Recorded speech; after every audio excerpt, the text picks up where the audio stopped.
You mentioned the Japanese thing. I mentioned this to you before, about I'm not the only person I've seen on your feed who sees a sort of a Ghibli type Yeah. theme, and I think some of the stuff you've done recently with the AR stuff, there's definitely a Ghibli thing. There's a kind of the sense that I think people who love Ghibli movies will see it and they feel it.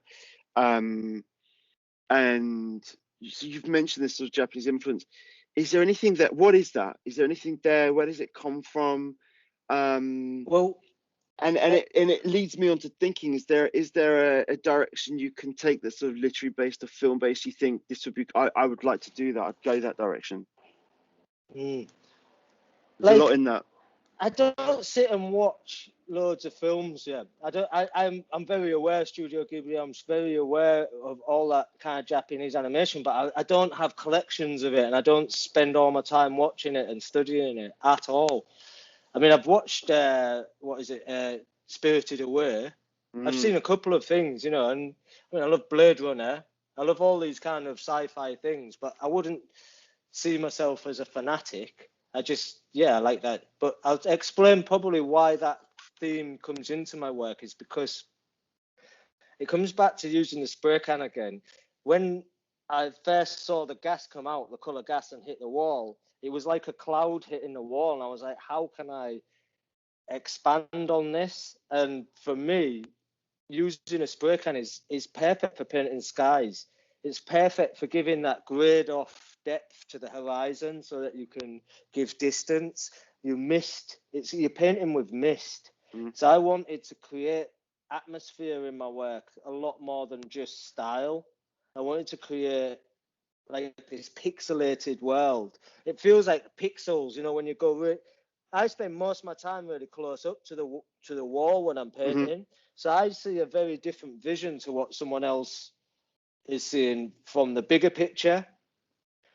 I enjoy all those kind of little dots and the little splats that are created by the spray can, and I think that's where the castles in the sky idea come about because I love painting castles. I like painting sky. I like painting letters. It's just a mad combination, and there's a lot of symbolism in my work. Bridges, stairs, all these things kind of symbolize my mood at the time or the emotions I'm going through. And say if I'd broken up with a girl, like there'd be a broken bridge in the pieces, or a lot of these things Okay. make, yeah, like the butterflies and things, they all kind of symbolize a mood, they symbolize an attitude. There's something in there that it's like a hidden message even I decipher, especially the castles and the fortresses and the windows and the vistas. It's when you're painting, you do go into a zone, you get into that creative zone, and your mind often travels back to maybe places of trauma or places of pleasure.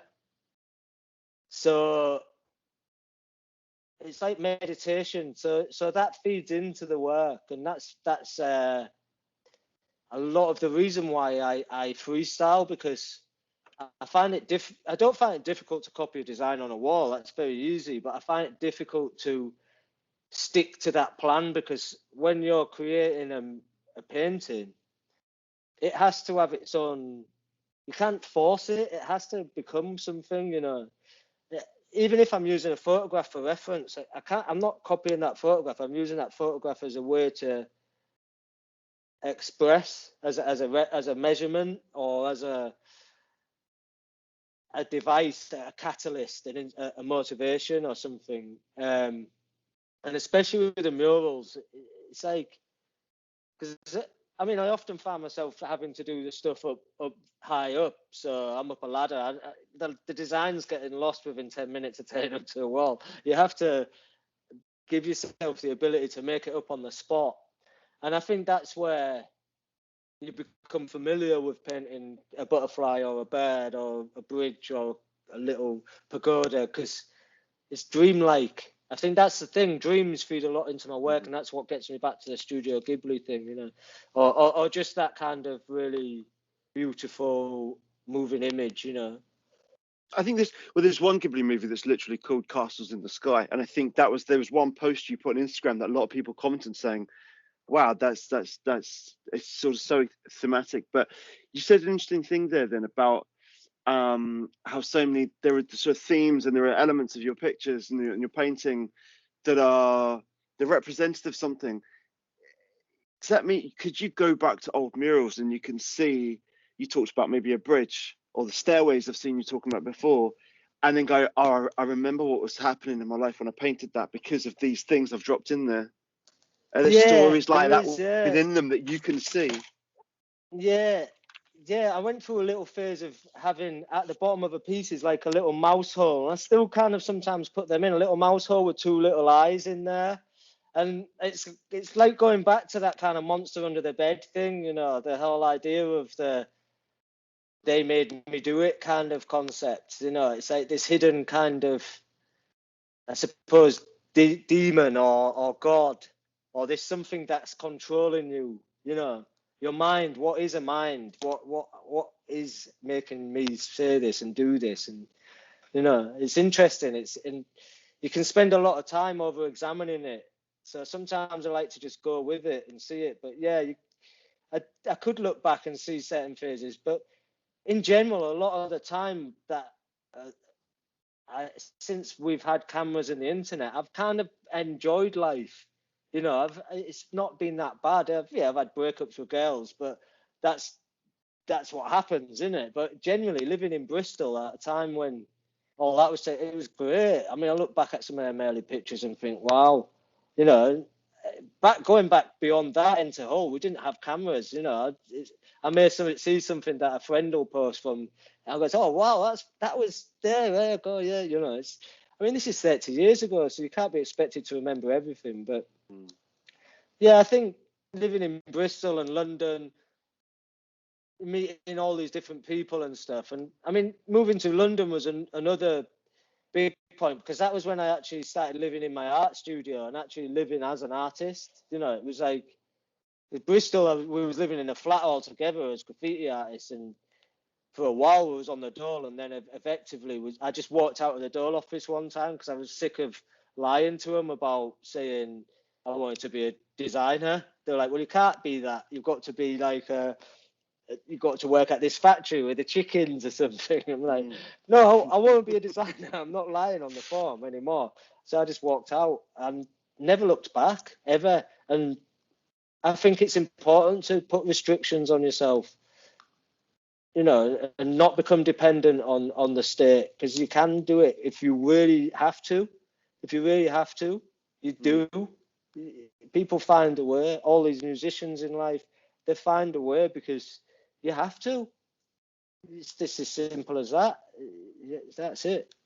Well, you're evolving your work at the moment through the AR website that Yeah. you've created, and you talk about technology. Sometimes you talk about it with suspicion, um, but there are very few artists of your sort of your ilk who are embracing it the same way, like you are.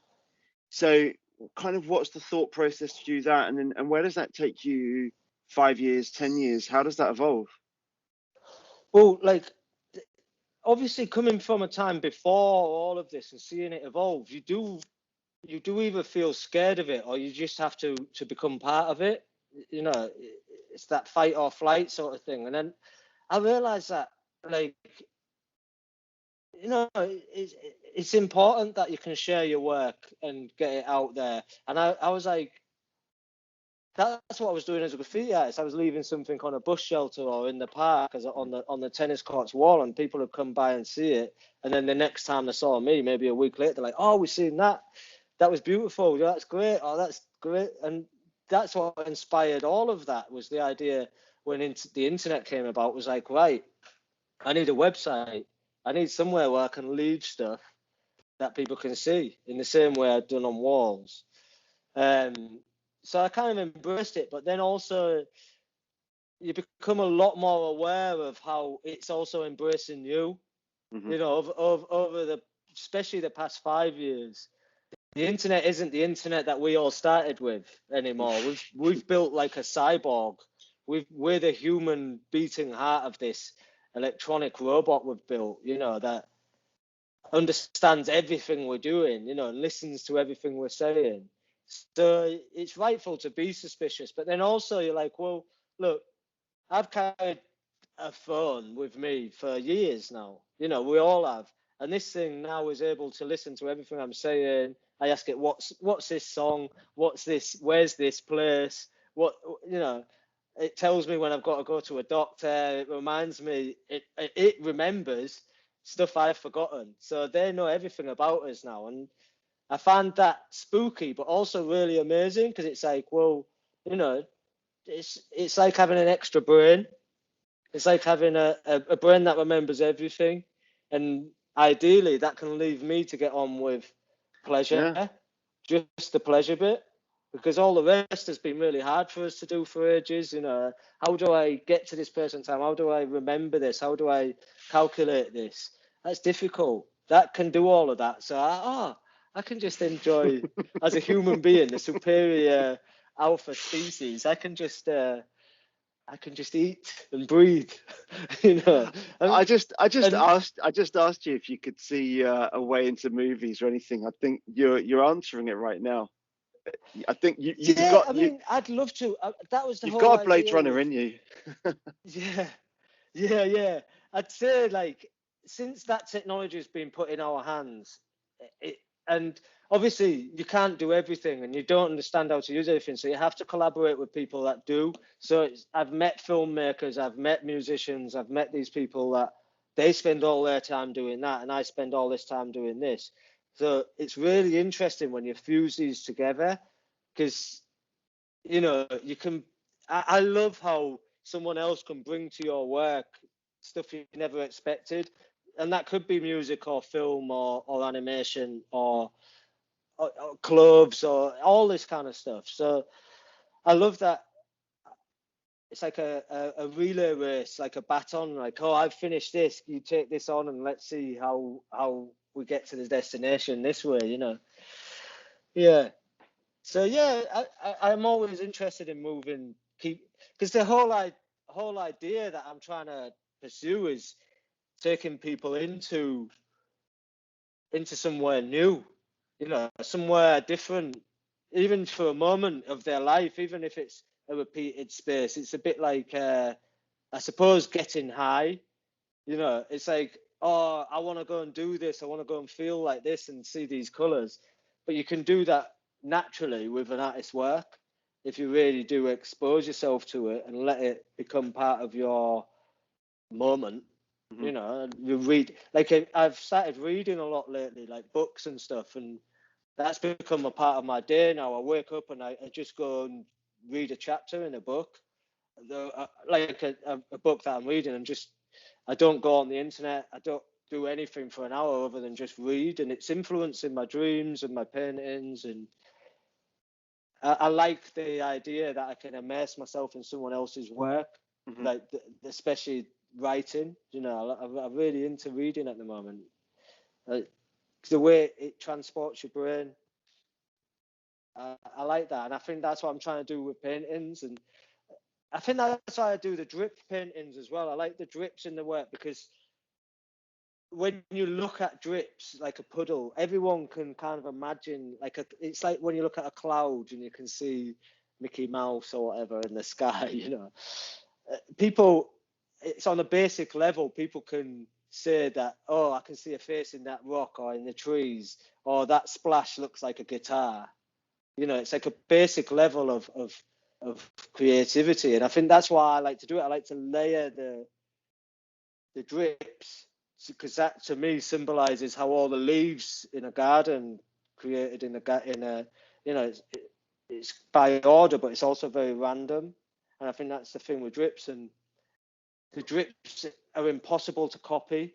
Mhm. You cannot copy one of my paintings, because there's no possible way, unless you're printing it, which Mhm. is the only way to do it, that you can get them drips exactly the right spot. you could probably paint the drips, but that's not the drip, and you can tell when you see the drip. So that was what came about there. I went through a phase where you'd see a lot of people copying stuff, and I think that was the whole thing with graph. Like, you've got to be original, you've got to have your own style, and you're not allowed to bite somebody. So that fed into my work quite a lot, and the idea of having something so unique that only I can do it. Mm-hmm. That's the ambition, and that's also what I'm trying to achieve now with the virtual reality stuff, or the digital work. I'm well into the idea now that you can sell digital work. I love. I am going to get into this and do this with the tokens, the NFTs and stuff. Mm-hmm. But I'm seeing a lot of issues there with it at the moment. Like, it's reminding me a lot of when street art started and people were copying Banksy and making, just getting into stencils to make money. Mm-hmm. I see a lot of that going on with the newfangled NFT, the idea that you can sell your work digitally, which is beautiful, and I love it. But I see a lot of people just focused on the sale and not the actual art. Mm-hmm. But I love that, because what I want to create with these tokens is something that is completely original again. Like, the people that own it are literally the only people that can have that, in the same way that I do with the drips. And I've worked out a way to do it, which I'm not going to say now, but I've got a technique bubbling that is like,